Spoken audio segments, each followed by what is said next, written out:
Hi, welcome to cosmic numerology. నేను మీ Nishant, astro numerologist and vastu specialist and expert in name correction by advance 14 dimensions.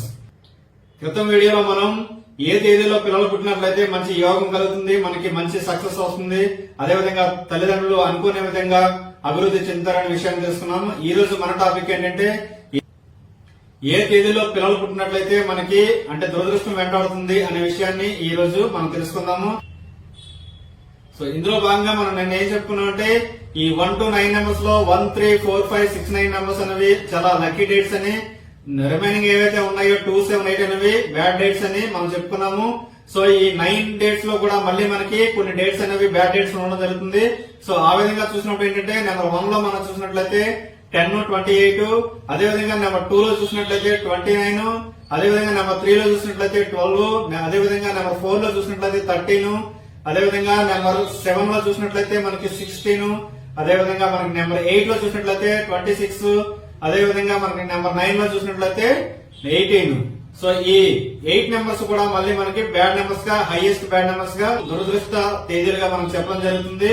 So ఈ 8 నెంబర్లు ఉంటే మనకి లైఫ్ లో ఏం జరుగుతుంది అంటే వాళ్ళ తల్లిదండ్రులకి వీళ్ళు పుట్టిన వెంటనే ఏం జరుగుతుందంటే, సో వరుసగా మనం ఈ బ్యాడ్ నెంబర్స్ చూసినట్లయితే 10, 12, 13, 16, 18, 26, 28, 29 ఈ 8 నెంబర్స్ ని మనం కంప్లీట్ గా బ్యాడ్ డేట్స్ గా చెప్పడం జరుగుతుంది న్యూమరాలజీ ద్వారా. ఆ నెంబర్స్ లో నెంబర్ 1 లో ఉన్నటువంటి 10, 28 గురించి మనం చూసినట్లయితే నెంబర్ 10 లో ఎవరైనా సరే పిల్లలు పుట్టినట్లయితే వాళ్ళ తల్లిదండ్రులకు ఏమవుతుందంటే ఆటోమేటిక్ గా ఎకనామికల్ ప్రాబ్లమ్స్ అనేవి వస్తాయి, అంటే ఫైనాన్షియల్ ప్రాబ్లమ్స్ అనేవి వచ్చి ఆర్థికంగా చాలా నష్టపోతారు. అంటే వ్యాపార పరంగా అవ్వచ్చు, జాబ్ పరంగా అవ్వచ్చు, ఏదైనా అవ్వచ్చు. సో ముఖ్యంగా మనం చెప్పుకోవాలనుకుంటే మనం ఈ 10th తేదీలో పుట్టిన వాళ్ళ పిల్లలు ఎవరైనా పుట్టినట్లయితే వాళ్ళకి ఎక్కువగా మనకి ఫైనాన్షియల్ ప్రాబ్లమ్స్ వస్తాయని చెప్పవచ్చు. నెక్స్ట్ మనం చూసినట్లయితే 28, ఈ 2, 8 ని మనం శని చంద్ర కలయిక అంటాము. దీన్నే మనం ఆస్ట్రాలజీలో చూసినట్లయితే పునర్పు దోషంగా మనం చెప్పడం జరుగుతుంది. ఈ పునర్పు దోషం ఉన్నప్పుడు ఏం జరుగుతుందంటే ఎక్కువగా ఫ్యామిలీ గొడవలు అనేది రావడం జరుగుతుంది. అంటే 28 లో పిల్లలు పుట్టినట్లయితే వాళ్ళ యొక్క తల్లిదండ్రులకి గొడవలు వచ్చే అవకాశం ఎక్కువగా ఉంటుంది. అదేవిధంగా నెంబర్ 2 లో బ్యాడ్ నెంబర్ చూసినట్లయితే 29, ఈ 29 లో ఎవరైనా సరే పిల్లలు పుట్టినట్లయితే వాళ్ళ తల్లిదండ్రులు అనుకోని విషయాల్లో మనకి ఇన్వాల్వ్ అవడం జరుగుతుంది. అంటే వేరే వాళ్ళ విషయాల్లో ఇన్వాల్వ్ అయ్యి అనవసరంగా చెడ్డ తెచ్చుకోవడం, దాని ద్వారా కూడా వీళ్ళకి అనేక ఇబ్బందులు ఎదురవడం అనేది జరుగుతూ ఉంటుంది. అదేవిధంగా మానసిక శాంతి కూడా ఉండదు.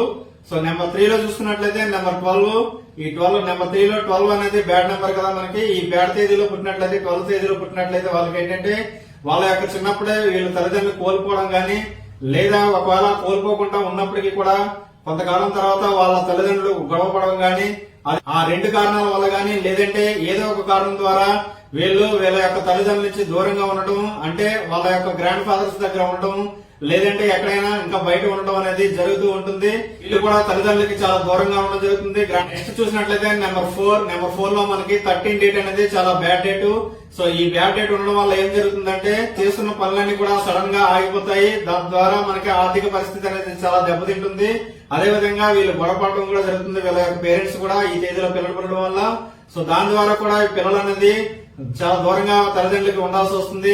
అవసరమైతే గ్రాండ్ పేరెంట్స్ దగ్గర గానీ, లేదంటే ఏదైనా హాస్టల్లో గానీ ఉండి చదువుకోవడం గానీ ఇలాంటివి జరుగుతుంటాయి. సో నెంబర్ 13 ఉండడం వల్ల ఇటువంటి ఎఫెక్ట్స్ అనేది కలుగుతాయి. నెక్స్ట్ చూసినట్లయితే నెంబర్ 7, ఈ నెంబర్ 7 లో మనకి 16 డేట్ అనేది చాలా బ్యాడ్ నెంబర్. ఈ బ్యాడ్ నెంబర్ ఉండడం వల్ల, అంటే ఈ బ్యాడ్ నెంబర్ లో మనకి ఈ బ్యాడ్ తేదీలో పిల్లలు పుట్టడం వల్ల ఏం జరుగుతుందంటే కంప్లీట్ గా మనకి పిల్లలు పుట్టిన వెంటనే సడన్ గా రైజ్ అయ్యి ఒక్కసారి మళ్ళీ సడన్ గా ఫాలో అయిపోతారు, కంప్లీట్ గా 0 లెవెల్ కి వచ్చేయడం అనేది జరుగుతూ ఉంటుంది. సో అందువల్ల దీని యొక్క ఎఫెక్ట్ కూడా ఆ విధంగా ఉంటుంది. ఏవైనా సరే కోల్పోవడం కూడా జరుగుతుంది, ఉన్న ఆస్తులు కూడా. సో కంప్లీట్ గా 0 పొజిషన్ కి వచ్చేయడం అనేది జరుగుతుంది అనమాట. అందువల్ల దీన్ని కూడా మనం న్యూమరాలజీలో చాలా బ్యాడ్ డేట్ గా చెప్పడం జరుగుతుంది.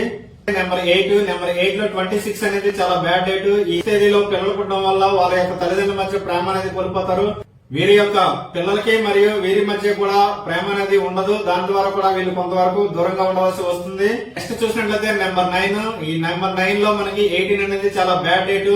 ఈ తేదీలో పిల్లలు పుట్టినట్లయితే వీళ్ళ తల్లిదండ్రులకి అనుకోకుండా యాక్సిడెంట్లు అవ్వడం గానీ, లేదంటే వీళ్ళ తల్లిదండ్రులకి గొడవపడి దూరం అవడం గానీ, సో పిల్లలు పుట్టడం వల్ల సడన్ గా అనుకోకుండా యాక్సిడెంట్ జరగడం గానీ, లేదంటే ఆర్థిక పరమైన సమస్యలు రావడం గానీ జరుగుతూ ఉంటుంది.